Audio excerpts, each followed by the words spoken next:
नाज़रीन, सॼी सिंध जियां मोरे में भी आम वापे जे शयुनि जे अघनि में वाध सबब शहरी परेशान आहिनि।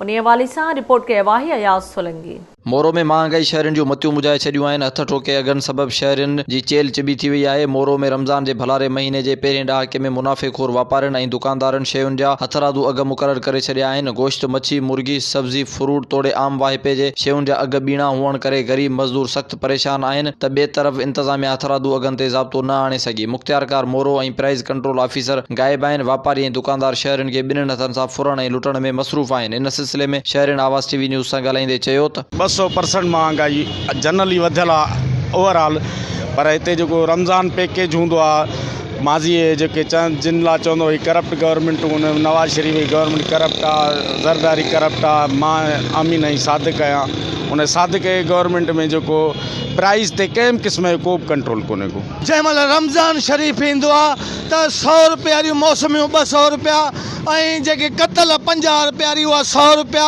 अटो महांगो था कनि, टीमूं चुप लॻी पई आहे। तव्हां टीमियूं छापा आणो, हिते अटो था वठणु अचूं 100 रुपए पाचिके ते मथे आहे, कंहिं महिल 200 रुपया मथे आहे। रमज़ान शरीफ़ जो महीनो शुरू थींदे ई महांगाई उरूज ते थी वई आहे।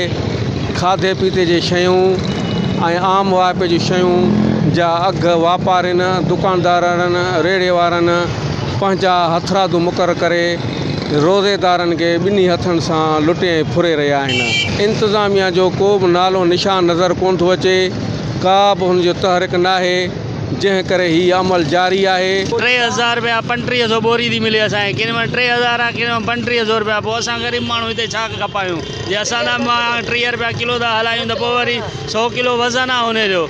हाणे मूंखे ॿुधायो, बोरीअ में मिटी बि विझी ॾींदा, हर शइ विझी ॾींदा, पोइ जे असां था ॾियूं त आवाम वरी तव्हां हूंदी करे त भाउ तव्हां हेॾो सारो रेट महांगो कयो आहे, असां ग़रीब माण्हू काखे ॾियूं, काखां वठूं? पर अफ़सोस सां चवणो थो पए त जेके मुनाफ़ाखोर वापारी आहिनि उहे हिन महीने खे कमाई जो महीनो सम्झंदा आहिनि ऐं उहे ज़ख़ीरा माल करे ऐं हिन महीने में हथरादू महांगाई करे ग़रीब पोरियत मिसकीन माण्हू आज़ार कंदा आहिनि। त ज़रूरत हिन ॻाल्हि जी आहे त मोरो ऐं भरपासे वारे इलाइक़नि में जेका हथरादू महांगाई चोट ते आहे उन ते ज़ाब्तो आंदो वञे।